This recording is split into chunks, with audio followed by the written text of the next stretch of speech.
अस्सलाम वालेकुम गाइस। मेरा नाम है उस्मान खान। मेरा नाम फरहान खान।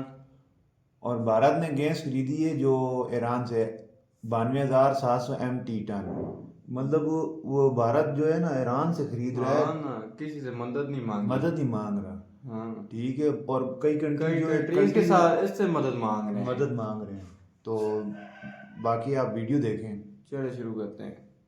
तो एक तरफ भारत के अंदर अपोजिशन पार्टियों की तरफ से एलपीजी गैस को लेकर पैनिक का माहौल बनाया गया, तो वहीं दूसरी तरफ भारत की विदेश नीति की बदौलत अब मिडिल ईस्ट के साथ हुई मेगा डील के बाद 92,700 92,000 metric ton 92,000 LPG MT. Gas Bharat आ रही है, जो कि एक बहुत बड़ा ह्यूज नंबर है।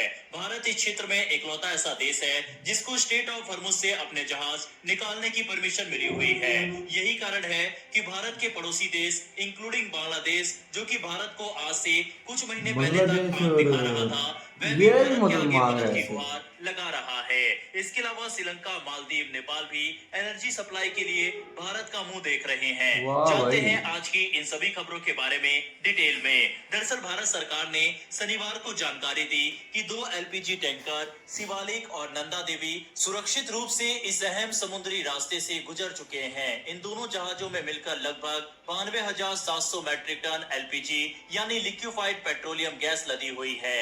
ये गैस भारत के लिए बेहद महत्वपूर्ण है, क्योंकि देश में लाखों घरों में खाना पकाने के लिए एलपीजी सिलेंडर ये का एलपीजी गैस इस्तेमाल मतलब होता खाना है। पकाने के लिए सरकार की इस्तेमाल ओर होता से है, ये खाना बनाने जानकारी के इस्तेमाल होता राजेश है। कुमार सिन्हा ने दी है, जो भारत की ministry of port shipping and waterways में स्पेशल सेक्रेटरी है। उन्होंने बताया कि ये दोनों टैंकर अब भारत के पश्चिमी तट की ओर बढ़ रहे हैं। इनमें से एक जहाज गुजरात के मुंद्रा पोर्ट पर 16 मार्च को पहुंचने की उम्मीद है, जबकि दूसरा जहाज कांडला पोर्ट पर 17 मार्च तक पहुंच सकता है।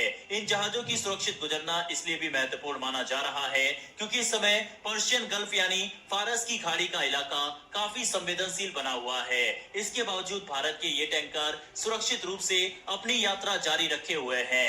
जानकारी के मुताबिक फिलहाल पर्शियन गल्फ के इलाके में 22 भारतीय झंडे वाले जहाज मौजूद है, जिन 22 पर भारतीय कुल झंडे। 611 भारतीय नाविक यानी सी फेयरर्स काम कर रहे हैं। सरकार ने यह भी स्पष्ट किया है कि इन सभी भारतीय नाविकों की सुरक्षा पूरी तरह सुरक्षित है। पिछले 24 घंटों में किसी भी भारतीय जहाज या नाविक के साथ कोई भी अप्रिय घटना सामने नहीं आई है।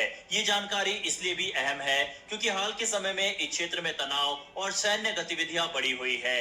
इसी बीच भारत में मौजूद ईरान के राजदूत मोहम्मद फताली ने भी इस मामले पर बयान दिया। उन्होंने कहा कि ईरान ने कुछ भारतीय जहाजों को स्टेट ऑफ हॉर्मुज से गुजरने की अनुमति दी है। हालांकि उन्होंने सुरक्षा कारणों का हवाला देते हुए ये नहीं बताया कि कुल कितने जहाजों को अनुमति दी गई है और ये अनुमति कितने दिनों के लिए है। उन्होंने ये भी कहा कि भारत और ईरान के बीच ऐतिहासिक संबंध रहे हैं और इसी वजह से इस मुद्दे को सकारात्मक तरीके से हल करने की कोशिश की गई। उनके अनुसार शुरुआत में कुछ देरी जरूर हुई, लेकिन आखिरकार भारतीय जहाजों को रास्ता मिल गया। रिपोर्ट्स के मुताबिक अब सिर्फ यही 2 जहाज नहीं बल्कि कई और भारतीय टैंकर भी इसी रास्ते से गुजरने की कई और तैयारी में मतलब है। जो ईरान टैंकर द्वारा तो टैंकर, दूसरे सुरक्षित रास्ते रास्ता से दिए जाने गुजरेंगे। के बाद कोई अब मतलब धीरे-धीरे उन्हें कोई और खौफ जहाज नहीं भी है, इस कोई उन्हें संवेदनशील रोक नहीं समुद्री सकता, क्षेत्र को पार कर क्योंकि सकते ये हैं। वार में ना दूसरी तरफ भारत उधर के से विदेश गुजरने के लिए मंत्रालय ने इजाजत नहीं ये दे भी रहा। बताया है कि बांग्लादेश, श्रीलंका और मालदीव ने भारत से अतिरिक्त ईंधन देने का अनुरोध किया है। पश्चिम एशिया में बढ़ते संघर्ष के कारण अंतर्राष्ट्रीय बाजार में तेल और गैस की कीमतें तेजी से बढ़ी है। इसके साथ ही दुनिया के सबसे अहम तेल मार्गों में से एक स्टेट ऑफ हॉर्मुज से कच्चे तेल की सप्लाई भी कम हो गई है। इसी वजह से कई देशों में ऊर्जा संकट की स्थिति बन रही है।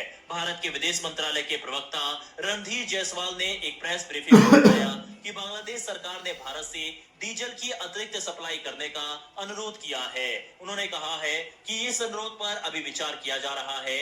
भारत ये देखेगा कि देश की अपनी जरूरतें क्या है और कितनी मात्रा में ईंधन उपलब्ध है, उसके बाद ही अंतिम फैसला लिया जाएगा। उन्होंने ये भी बताया कि इसी तरह के अनुरोध श्रीलंका और मालदीव की तरफ से भी आए हैं। दरअसल भारत पिछले कई सालों से अपने पड़ोसी देशों के साथ ऊर्जा के क्षेत्र में सहयोग बढ़ाने की नीति पर काम कर रहा है। भारत का मानना है कि अगर क्षेत्र के देशों के बीच ऊर्जा सहयोग मजबूत होगा तो पूरे क्षेत्र की अर्थव्यवस्था और विकास को फायदा मिलेगा।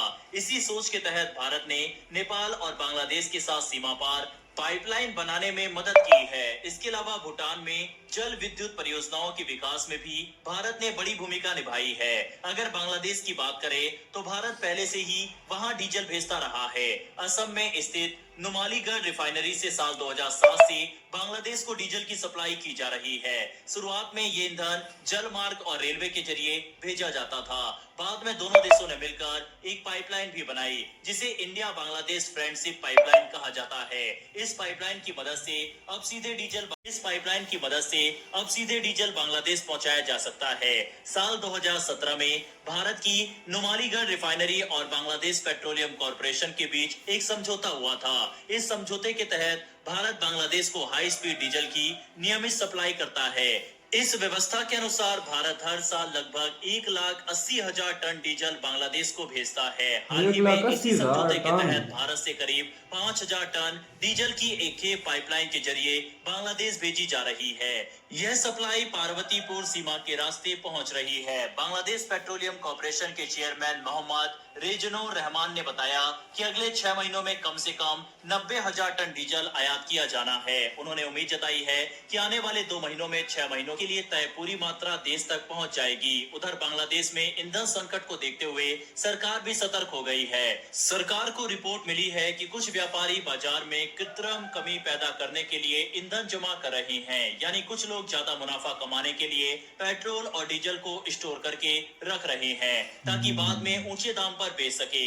इस स्थिति से निपटने के लिए बांग्लादेश सरकार ने कुछ सख्त कदम उठाए हैं। सरकार ने वाहनों की श्रेणी के आधार पर ईंधन की सप्लाई की सीमा तय कर दी है। इसके अलावा कई जगहों पर जांच अभियान भी चलाए जा रहे हैं ताकि अवैध जमाखोरी और काले बाजार को रोका जा सके। फिलहाल दोस्तों देखा जाए तो इसी तरह की स्थिति मालदीव, श्रीलंका, नेपाल और भूटान में भी देखी जा रही है। भूटान के अंदर भारत से ही तेल वगैरह सप्लाई होता है, जबकि ये देश भी भारत के ऊपर काफी डिपेंडेंट है। वहीं जिस तरह से स्ट्रेट ऑफ हॉर्मुज का रास्ता बंद हुआ है, इन छोटे देशों के लिए सिर्फ भारत ही एक ऑप्शन बचता है। वहीं इन देशों के अलावा अगर पाकिस्तान की बात की जाए तो पाकिस्तान में तो हालात और भी बेकाबू है। वहां पर प्रधानमंत्री शहबाज शरीफ को अपनी जनता के सामने आकर ये मानना पड़ा कि उनकी सरकार बाहर से तेल मंगाने में असमर्थ है और न ही उनके पास इतना पैसा है, जिस वजह से स्कूल कॉलेज को कई हफ्तों तक बंद करने का फैसला लिया गया। दफ्तरों के काम को आधा कर दिया गया और सिर्फ उन्हीं दफ्तरों को खोला जाएगा जो सबसे ज्यादा इम्पोर्टेंट है। इससे आप अंदाजा लगा सकते हैं कि पाकिस्तान के अंदर किस हद तक किल्लत है।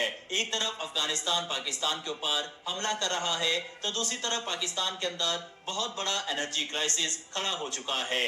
हम अपने चारों तरफ देखते हैं तो सभी देशों में यही हालात दिखाई देते हैं। ऐसे में हम खुश नसीब हैं कि हमारी विदेश नीति की बदौलत ये दिन हमें देखने नहीं पड़ रहा। पूरी दुनिया में अस्थिरता है लेकिन भारत स्थिर खड़ा दिखाई दे रहा है। वैसे क्या भारत से जिस तरह से हमारे पड़ोसी देशों ने मदद मांगी है, क्या भारत को मदद करनी चाहिए या फिर नहीं, इस पर अपनी राय कमेंट बॉक्स में लिखकर बताइएगा।